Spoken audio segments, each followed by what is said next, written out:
Hoy vamos a ver máximos, mínimos y puntos de inflexión, los cuales corresponden al tema de puntos críticos. Y bueno, ellos son los puntos en los cuales tenemos un cambio en la curva. Son principalmente los máximos, que son los valores en los cuales la función alcanza el mayor valor posible, y ya sea un poco antes o un poco después, el valor va a ser menor. Los mínimos son exactamente lo contrario. Si nos movemos a lo largo de una curva, de una función, vamos a encontrar que un instante antes o un instante después, ya sea en el tiempo o en el desplazamiento, el valor va a ser mayor a aquel que conocemos como mínimo. Y también están los puntos de inflexión, que son aquellos puntos en los cuales la curva cambia su concavidad. Entonces vámonos por partes. Cuando tenemos una curva en el espacio, los cambios en ella pueden ser determinados mediante el uso de las derivadas. Entonces, por ejemplo, si tenemos esta curva y trazamos una recta tangente, aquí vemos cómo la recta indica que la curva va hacia abajo. Y si nos seguimos desplazando, vemos cómo hay un ligero cambio en la trayectoria de dicha tangente hacia lo largo de la curva, hasta que llegamos a un punto especial. Aquí vemos que esta recta tangente es prácticamente paralela al eje de las X. Entonces en este punto su pendiente es 0. Y si nos seguimos trasladando, ya sea por arriba o por abajo, al trazar una recta tangente, también vamos a encontrar aquí otra recta tangente aquí, donde también la pendiente es 0. Y así nos seguimos desplazando hasta recorrer toda la curva. Y entonces nosotros observamos algo, que cuando la pendiente es 0, ya sea en un máximo o un mínimo, eso significa que la pendiente, como es la derivada, entonces podemos encontrar esos puntos igualando la primera derivada con 0. Bueno, la pendiente tiene un valor negativo cuando la curva desciende, es decir, tiene esta característica. Siempre se leen, recordemos, las pendientes de izquierda a derecha, o desde menos hasta más en el eje de las X. Y la pendiente tiene un valor positivo cuando la curva asciende. Igual, leída desde menos hasta más en el eje de las X o de izquierda a derecha, vemos que el valor incrementa.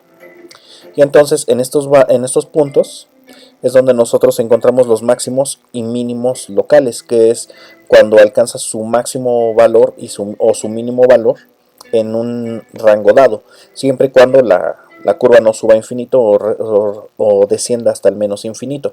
Estos por eso se llaman máximos o mínimos locales, no tomando en cuenta que hacia el infinito o el menos infinito la curva puede tener otras características, mejor dicho, la función o la curva.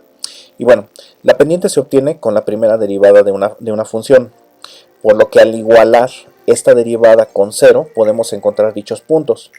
Podemos conocer las coordenadas en X de dichos puntos, donde se ubican los máximos y los mínimos. Entonces, por ejemplo, si tenemos esta función, al momento de derivarla e igualar la primera derivada con 0, al despejar los valores en los cuales la X vale 0, ahí es donde nosotros encontraríamos los máximos y mínimos. Estas son las raíces de dicho polinomio, en este caso porque es un polinomio, donde encontramos los máximos y mínimos de la función.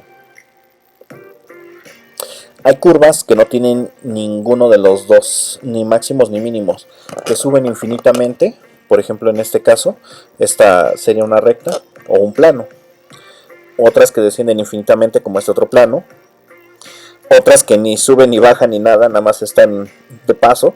Esto también es un plano o una recta. Hay otras que suben infinitamente de forma como esta curva exponencial.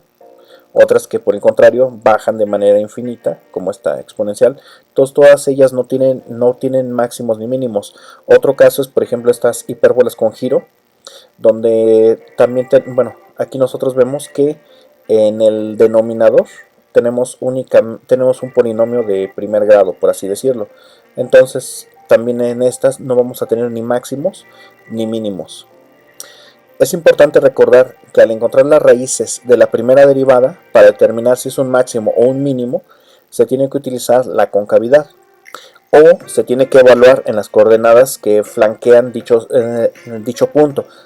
Es decir, puntos antes y puntos después. Vamos a hacer en esta presentación, no vamos a hacer este método de evaluación, lo vamos a hacer en la que sigue para que vean cómo se aplica. Y bueno, ahora vamos a hablar de las concavidades. Existe lo que es una concavidad positiva, donde engloba una curva que tiende a alzarse hacia arriba. El ejemplo más clásico es una parábola. Esta sería una parábola en 3 dimensiones, pero bueno, una parábola en 2D es exactamente lo mismo, una parábola que se alza hacia arriba. Eso va siendo una concavidad positiva. En las concavidades positivas vemos que obtenemos un valor mínimo. Esto es una concavidad negativa. Las concavidades negativas son el mejor ejemplo, las parábolas que abren hacia el eje negativo y estas concavidades nos muestran siempre un máximo local. Y hay curvas que cambian su concavidad. Por ejemplo, esta parte tiene concavidad positiva y esta tiene concavidad negativa. Y bueno, entonces, como les había mencionado, una concavidad positiva posee un mínimo y una concavidad negativa posee un máximo. Entonces, por ejemplo, aquí que tenemos tanto una concavidad positiva como una concavidad negativa, aquí vamos a tener un mínimo y aquí vamos a tener un máximo local. La cantidad de máximos o mínimos que tenga nuestro polinomio o nuestra función normalmente depende. Si es un polinomio, es el grado máximo del polinomio menos 1. Ese es el grado máximo, pero normalmente no se alcanza. Y bueno, hay ecuaciones con un solo máximo, como las parábolas que abren hacia abajo. Este otro caso, que es una hipérbola, que en el denominador tenemos un polinomio de segundo grado. En estas también tenemos un máximo. También hay parábolas con un mínimo. También en este caso es un polinomio de segundo grado. La diferencia es que aquí toda nuestra hipérbola con giro está restándose a 1. En el ejemplo anterior era positiva la hipérbola con giro. También hay parábolas con un solo mínimo, que son aquellas que abren hacia arriba. Y bueno, las curvas anteriormente vistas no tienen ningún punto de inflexión, el cual es el punto donde cambia de concavidad la curva. En las anteriores no había ningún punto donde cambiara la curva de concavidad. Y bueno, entonces aquí tenemos un máximo, un mínimo y un punto de inflexión, que es donde cambia la concavidad. Aquí pasa de ser negativa a ser positiva en este punto. El punto de inflexión se encuentra cuando la segunda derivada es igualada con 0, ya que en ese punto la concavidad no es ni positiva ni negativa. Y bueno, algunas de las aplicaciones que tiene es que cuando la función modela una trayectoria en función del tiempo, la primera derivada de la posición con respecto al tiempo va siendo la velocidad. La segunda derivada de la posición con respecto al tiempo es la aceleración. La derivada de la velocidad con respecto a la distancia multiplicada por la velocidad también es la aceleración. Esta es una forma un poquito menos común, pero sí la llegamos a encontrar en algunas aplicaciones. Otras aplicaciones es cuando la función modela el costo de producción de un objeto. Entonces la primera derivada nos indica en qué punto el costo de la producción va a ser mínimo o va a ser máximo. Más ejemplos: cuando la función modela la temperatura de una superficie, entonces la primera derivada nos indica la velocidad de intercambio de calor. La segunda derivada nos puede indicar entonces también el gradiente de temperaturas que se forman en dicha superficie. Más aplicaciones: cuando la función modela una velocidad de acción de una enzima con respecto al sustrato, entonces la primera derivada nos indica la concentración de sustrato a la cual podemos trabajar dicha enzima para que tenga la mayor actividad. Y bueno, vamos a realizar un ejemplo con este polinomio. Vamos a encontrar máximos, mínimos y puntos de inflexión de esta función. Esa es la gráfica del polinomio. Entonces vemos que tiene un máximo, un mínimo y aquí hay un punto de inflexión. La primera derivada, vemos que este 3 baja multiplicando. Aquí se le resta 1 a la potencia, queda 2. Este 2 baja multiplicando al 2, queda como 4. Se le resta 1 a la potencia, queda como 1. Y aquí el 2 nada más es el único que permanece. Al sacar la segunda derivada, este 2 multiplica el 3, queda como 6x, y aquí el 4 es el único que permanece. Entonces, ahora vamos a igualar con 0.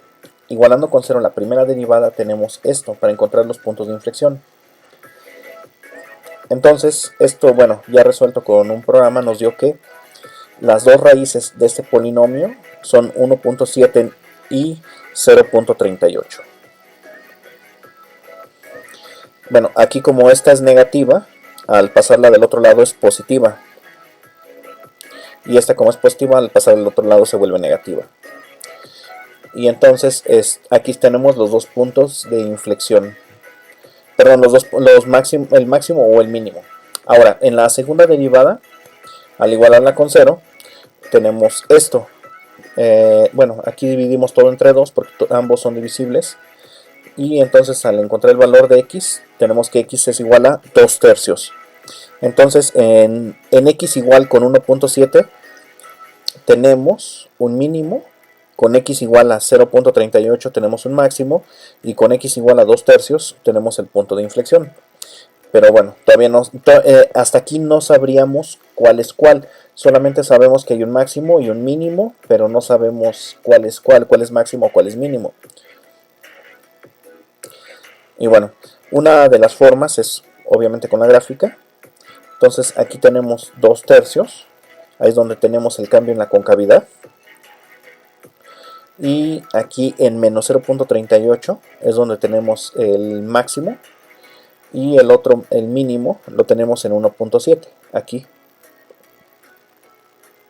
1.72. En otra presentación ya evaluaremos con los distintos métodos que hay para conocer si es máximo, mínimo o un punto de inflexión, pero ahorita nada más lo vamos a dejar con la pura gráfica para no hacer el video tan largo. Pero bueno, entonces los espero en el siguiente ejemplo.